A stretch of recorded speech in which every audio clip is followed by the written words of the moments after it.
이 이후에 조수와 박수영 자매께서 콘서트를 준비해 주셨어요. 그래서 충분히 말씀 전하고 또 기도하고 그리고 충분한 시간 드리고 싶어서 오늘 사전 찬양을 안 하고 곧바로 말씀을 전하게 됩니다. 제가 이 부름을 받고 혹시 찬양단도 책임질 수 있느냐? 우리 현광섭 우리 회장님이 처음에 작은 걸 요구하더니 연락할 때마다 이건 안 됩니까? 저건 안 됩니까? 그래서 결국 다 짜가지고 왔는데요. 찬양을 생각하는데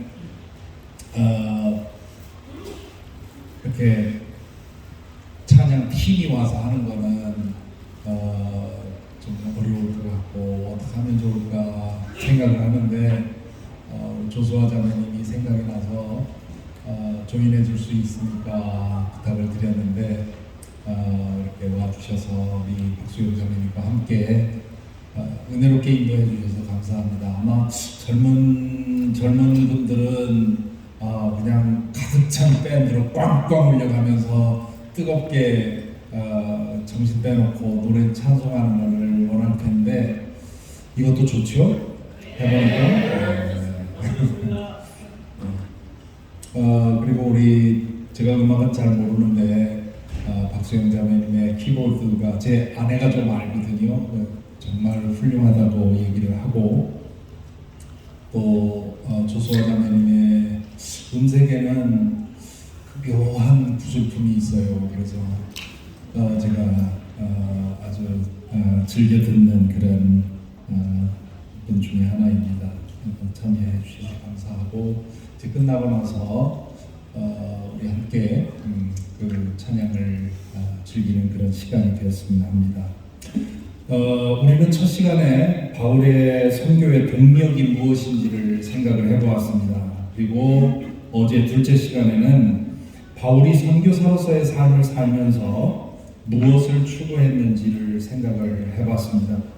오늘은 마지막 시간으로서 그렇게 부활의 능력에 사로잡혀서 성도로서의 부름에 합당하게 그리고 사도로서의 부름에 합당하게 살기를 위해 매일 나는 죽노라 하는 그런 고백을 하면서 복음을 전하고 한 영혼이라도 구원해서 예수 그리스도의 분신이 이 세상에 더 많이 퍼지는 것 그것에 인생을 걸고 살았는데 그러한 삶이 바울의 삶의 모습을 어떻게 만들었는가 하는 것을 생각을 해보려고 합니다. 말할 것도 없이 그의 삶은 성령에 사로잡혀서 하나님의 부르심을 따라 사는 삶이었습니다. 그렇기 때문에 바울의 삶의 모습을 가장 선명하게 드러내는 단어가 있다면 고난이지요. 그가 다마스커스로 가던 길에 부활하신 주님을 만난 날로부터 그의 인생은 고난의 길로 접어들었습니다. 그 이전까지의 그의 삶의 목표는 율법학자로서 당대의 가말리엘 혹은 그 이전의 힐렐이나 샴마이 같은 위대한 율법학자가 되는 것이었습니다. 율법학자 사울은 율법을 연구하고 그리고 그것을 순종하기 위한 고난에는 얼마든지 준비가 되어 있었습니다. 하지만 다른 고난에 대해서는 알지도 못했고 준비도 되어 있지 않았습니다. 예수 그리스도를 만남으로 그는 율법학자로서 가지고 있던 모든 목표와 희망을 버리고 그리스도의 종으로, 복음의 종으로, 그리고 교회의 종으로 자신을 바쳤습니다. 그것은 고난을 자초하는 삶이었습니다. 그는 고난을 자초할 뿐만 아니라 고난받는 것을 영광으로 여겼습니다. 우리가 어제 보았습니다마는 골로새서 1장 24절에서 고백하는 것처럼 그는 내가 고난받는 것은 그리스도의 남은 고난을 채우는 것이라 그렇게 얘기를 했죠. 이 말은 구원을 위해서 예수 그리스도께서 당하신 고난이 충분치 않다는 뜻은 아닙니다. 예수님은 십자가에서 인류의 구원을 위해서 담당해야 할 최대치의 고난을 겪으셨습니다. 히브리서 저자가 말하는 것처럼 그분은 십자가에서 완전한 제사를 영단번에 드리셨죠. 그분의 보혈에 우리의 피가 더해질 이유가 없습니다. 그분의 피 한 방울이 우리 인류 전체의 피를 다 합쳐도 맞먹지 못할 것입니다. 그리스도의 남은 고난을 채우고 있다는 말은 예수 그리스도의 십자가와 부활의 복음이 전해지는데 필요한 고난을 자신이 감당하고 있다는 뜻입니다. 그가 고난을 자초하고 고난을 환영하고 기쁨으로 고난을 겪는 이유는 예수 그리스도께서 극대치의 고난을 겪으면서 이루신 그 부구원의 복음이 유실되지 않고 한 사람에게라도 더 전해져서 한 영혼이라도 더 구원받는 것이기 때문에 그랬습니다. 그래서 그 일이 너무나 고귀하기 때문에 그 일을 위해서 아낄 것이 없다고 바울은 생각을 했습니다. 10여 년의 시간이 지나고 바나바가 다소에 와서 바울을 데리고 가려고 할 때 그는 복음을 전하는 삶에 무엇이 준비되어야 하는지를 그는 분명히 알았을 것입니다.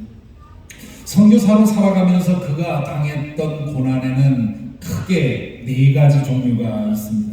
첫째는 선교사로서 그가 감당했던 고난은 그가 옛 삶을 떠나는 것으로부터 시작이 됐습니다. 그는 그때까지 쌓았던 율법학자로서의 명성과 특권을 복음을 위해 버렸습니다. 빌립보서에서 고백하는 것처럼 그는 율법학자로서 인정받기 위해 치열하게 노력을 했습니다. 회심하기 전에 그는 대제사장과 사내들인 의원에게 총애를 한 몸에 받고 있었습니다. 그는 예루살렘 안에서 가장 미래가 촉망되는 율법학자였습니다. 그는 자신의 화려한 스펙과 능력에 대해서 아마 자부하고 있었을 것입니다. 회심한 후에 고향으로 잠적했다가 그가 다시 안디옥에 나타나서 전도자로 살기로 결심한 것은 그 화려한 스펙과 그것이 보장해준 영광스러운 미래와 작별한 것입니다. 빌립보서에 보면 바울 사도는 그 모든 것을 똥오줌처럼 버렸다고 했습니다. 그 자신에게는 하나도 아깝지 않았습니다. 하지만 세속적으로 보자면 그것은 대단한 희생이었습니다. 아마도 바울을 알고 있던 사람들은 그가 제정신인가 의아해했을 것입니다. 여러분도 선교사로 헌신한다고 했을 때 뭐? 진짜? 왜? 라는 질문에 대해서 설명해야 하는 상황에 처했던 분들이 아마 대부분 그런 질문을 답을 해야 했을 겁니다. 제가 대학을 졸업하고 신학대학원에 진학했을 때 반응은 둘로 갈렸습니다. 소수의 지인들, 저를 인정하고 저를 좋아했던 사람들은 결국 네가 네 길을 가는구나 그렇게 얘기를 했고, 절대 다수는 뭐? 진짜? 왜? 라는 질문을 했습니다. 지금도 기억되는 가장 황당한 반응은 새해 그 설날에 여러 가족들이 만났을 때 어느 친척께서 졸업하고 뭐 할 거냐고 그렇게 질문을 하길래 저 신학대학원에 진학했습니다. 그랬더니 뭐 말할 것도 없이 뭐? 왜? 진짜? 그러더니 조금 있다가 너 경영학 공부했지? 그 전공 살리면 목회 잘하겠네. 속으로 어이가 없었지만 네 그러고 말았죠. 목회자가 되는 것도 이런 것인데 선교사로 나가겠다는 말을 들었을 때 여러분 가족은 어떻게 반응했을까요? 때로는 결혼해서 수년간 함께 살다가 갑자기 선교사로 나가겠다고 해서 배우자를 까무러치게 한 사람들도 있었겠죠. 왜 사람들은 그렇게 반응하는 겁니까? 고생길이라는 사실을 알기 때문이죠. 어느 선교사님이 고향 교회에 초청이 되어서 보고와 간증 예배를 드렸다고 합니다. 그분은 감동스러운 간증과 설교를 한 다음에 선교사로 헌신할 사람들이 필요하다고 호소했습니다. 몇 년 후에 자신이 은퇴해야 하는데 자신이 해온 그 선교 사역을 이어갈 사람이 필요하다고 했습니다. 그분은 설교가 끝난 후에 모두 기도하게 해놓고는 한참 기도한 후에 성령께서 누군가의 마음을 만지셔서 헌신하고 싶은 마음을 주실 텐데 그런 감동을 받은 사람 손 들어보라고 손을 들으라고 계속 기도하면서 그렇게 말했어요. 근데 아무도 손을 들지 않는 겁니다. 그래서 이분은 계속해서 선교사역이 얼마나 중요하고 선교사로 살아가는 것이 얼마나 복된 것인지에 대해서 열변을 토합니다. 그러면서 용기를 내라고 누군가가 하나님 나라를 헌신해야 된다고 자신의 일생을 들여서 이룬 것을 그대로 내버려 둘 수 없다고 호소를 했다죠. 그때 저 뒤에서 어떤 청년이 조심스럽게 천천히 손을 들어 올립니다. 드디어 한 사람이 손을 드는구나 하는 것을 보고 기뻐서 그 사람을 쳐다보더니 그 선교사님의 얼굴이 갑자기 변합니다. 그리고는 그 사람을 향해서 손사래를 치면서 넌 안 돼? 넌 안 돼? 이렇게 얘기했어요. 그 선교사님의 아들이었던 거예요.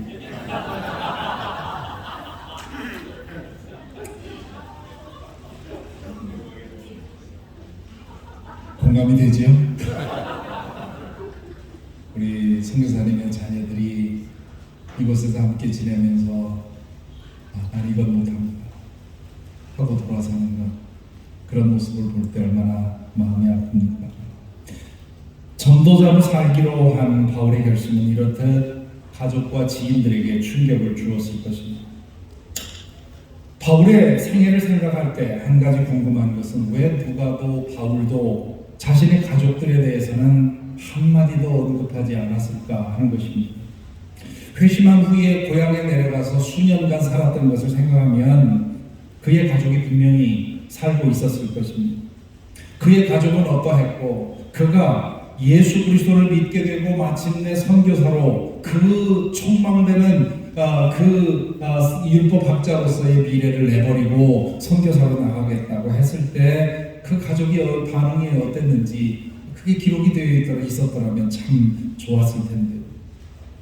어쨌거나 그가 바나바를 따라서 다소를 떠났을 때 그는 옛 삶과 완전한 결별을 했던 겁니다. 사도행전과 바울의 편지를 볼 때 그가 정기적으로 고향을 방문했다는 기록이 없습니다. 선교사는 꼭 그래야 한다는 말도 아니고 그것이 잘하는 일이라고 말하려는 뜻도 아닙니다. 각자의 신념과 상황에 따라 이런 사람도 있고 저런 사람도 있지요. 여러분 중에는 승려들이 출가하듯이 육신적인 가족을 떠나 한 번도 돌아가지 않은 분들도 계실지 모르겠습니다. 가족들과의 관계가 좋지 않아서 그렇다면 모르지만 그렇지 않다면 그것 자체가 엄청난 고난이지요.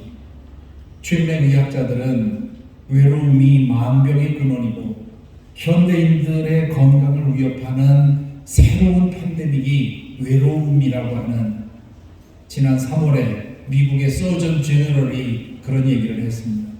이제 코비드 팬데믹이 지났는데 또 다른 팬데믹이 우리 미국인들의 삶을 위협하고 있습니다. 외로움의 팬데믹입니다. 그런 얘기를 했습니다. 그 외로움의 삶을 스스로 선택하는 것이니 이게 보통 어려운 일이 아니지요. 그는 사도로서의 부름에 전념하기 위해서 결혼도 하지 않았습니다. 예수님은 하나님 나라를 위해서 독신을 선택하는 사람에 대해서 칭찬하셨는데 바울 사도가 그렇게 살았습니다. 그는 선교사로 꼭 그렇게 살아야 한다고 믿지는 않았습니다. 베드로처럼 아내와 함께 다니면서 복음을 전하는 것에 대해서 그 잘못됐다고 말하지 않았습니다. 꼭 그래야 하는 것은 아니지만 그러는 것이 더 좋다고 그는 고린도전서 7장에서 얘기하고 있지요.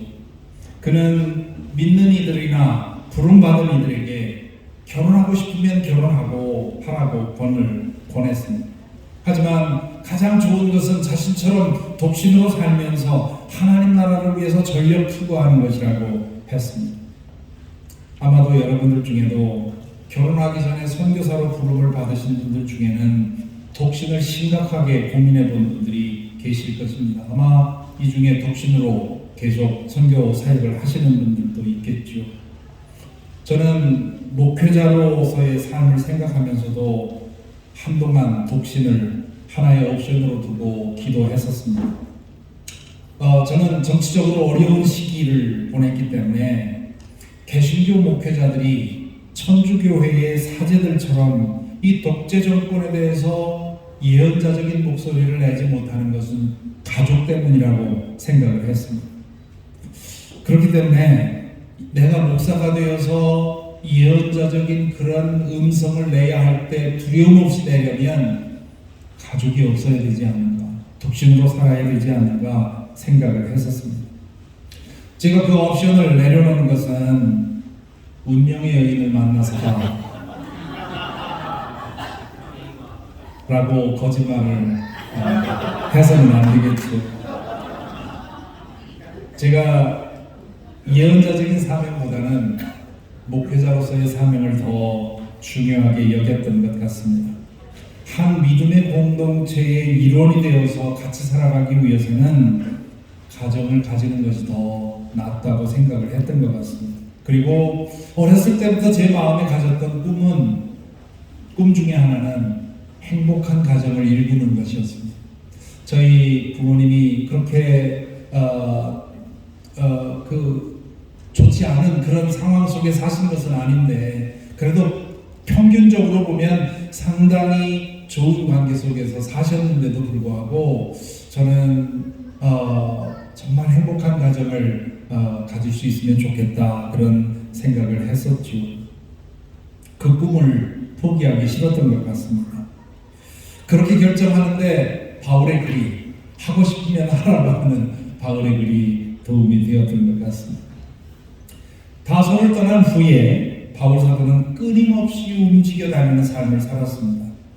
한 곳에 가서 안정될 만하면 떠나기를 반복했죠. 그가 고린도 교회에서 1년 반을 지냈고 에베소에서는 2년을 지냈습니다. 그것은 바울에게는 장기 체류였는데요. 그것은 거기 있는 것이 편해서가 아니라 그 도시의 복음을 전하기 위해서 필요했기 때문입니다. 바울의 주요 관심사는 어떻게 안정을 찾고 어떻게 편안하게 사느냐에 있는 것이 아니었습니다. 한 사람이라도 더 만나고 한 도시라도 애라도 예수 그리스도의 분신을 더 많이 세우는 것이 바울의 목적이었던 것이지요. 게다가 그는 사도로서 마땅히 주장할 수 있는 권리를 기꺼이 포기했습니다. 당시 유대의 문화도 그리스의 로마의 문화도 어떤 사람들에게 정신적인 혜택을 입으면 그 사람에게 물질적인 페이트론, 물질적인 후원자가 되어주는 것이 관례였습니다. 믿음의 식구들은 더욱더 그랬습니다. 그래서 당시에 유랑 전도자들은 믿을 만한 사람의 추천서를 써가지고 이 도시 저 도시로 다니면서 믿는 사람들의 재정 후원을 받아서 복음을 전하곤 했습니다. 바울 역시도 그런 후원을, 재정적인 후원을 요구할 수 있었습니다. 하지만 그는 그 권리를 포기하고 율법학자로서 습득한 천막 짓는 기술로서 자신의 생계를 마련했죠. 물론 그가 재정 후원을 받은 교회도 있습니다. 빌립보 교회 같이. 그래서 그는 가는 곳마다 그 교회의 상황에 따라서 교인들이 주는 재정 지원을 받은 경우도 있고 고린도 교회에서처럼 전혀 받지 않고 자신의 기술로 먹고 사는 경우도 있었습니다. 선교사로서 바울은 떠나는 일과 내려놓는 일에 있어서 달인의 경지에 이르렀습니다. 예수 그리스도를 만나고 나서 그는 율법학자로서의 미래를 버렸습니다. 그렇게 큰 것을 버리고 나니까 다른 것들을 버리는 일은 일도 아니었습니다. 버리는 것, 떠나는 것은 연습이고 훈련입니다. 한 번도 제대로 버려본 적이 없는 사람은 아주 작은 것 하나도 버리지 못합니다. 작은 것 하나라도 버리기를 반복하다 보면 점점 더 큰 것을 버릴 수 있고요. 제대로 버리면 버리는 만큼 자유를 얻습니다. 제 얘기를 하는 것을 용서해 주시기 바랍니다. 저는 그동안 3번 큰 것을 버려보았습니다. 첫 번째는 제가 협성대학교에서 가르친 지 4년째 되는 해의 일이었습니다. 저희 은사께서 총장이 되시면서 저를 그분이 계신 학교에 부르셨습니다. 그곳으로 옮겨가면 단박에 월급이 3배로 뛰고 교단 안에서 더 인정을 받고 더 많이 불려다닐 수 있었습니다. 저는 그 제안을 듣고 받고 심히 흔들렸습니다. 제가 협성대학교에서 교수로 부름을 받았을 때 갈까 말까 고민할 때 그 저를 부르신 은사님께서 거기 가서 몇 년만 기다려 부를 테니까 그렇게 말씀하셨기 때문에 더 그랬습니다. 하지만 4년 동안 정들었던 학생들을 생각하니까 결심이 되질 않았습니다. 게다가 학생들이 만일에 저에게 왜 그 학교로 가십니까? 라고 질문을 하면 제가 대답할 말이 없었습니다. 4년 동안 제가 학생들에게 가르쳤던 복음의 정신과 저는 반대되는 방향으로 가는 것이었기 때문에 그래서 그 제안을 두고 2주일 동안 기도하며 번민하다가 결국 안 가기로 정했습니다. 두 번째 사건은 그로부터 6년이 지나서 안식년을 맞아서 미국에 머물렀을 때의 일입니다. 저는 저의 오리지널 컬링이 교수직이 아니라 목회직이라고 생각을 했습니다. 그래서 강의 시간에 자주 학생들에게 나는 내 커리어를 학교에서 끝내지 않을까, 나에게는 교수직보다 목회직이 더 귀중하다 그렇게 말하곤 했습니다. 미국에서 안식년을 지내는 동안 지금이 그때다 하는 생각이 들었습니다. 그래서 가족들과 함께 기도하고 일어난 다음에 교수직을 버리기로 했습니다. 이것은 제자들에게 늘 해온 말이어서 결정하는데 아무런 주저함이 없었습니다. 그리고 제가 늘 가르쳐온 복음의 정신에도 일치되는 결정이었기 때문입니다. 그때 저를 아는 사람들이 큰 충격을 받았습니다. 10이면 9은 목사로 사는 것보다 교수로 사는 것이 훨씬 좋다고 생각했기 때문입니다. 저 나름대로 10년 동안 교수로서 쌓은 명성도 있었습니다. 나중에 한 사실인데 제가 교수직을 떠난 것에 대해서 여러 가지 소리.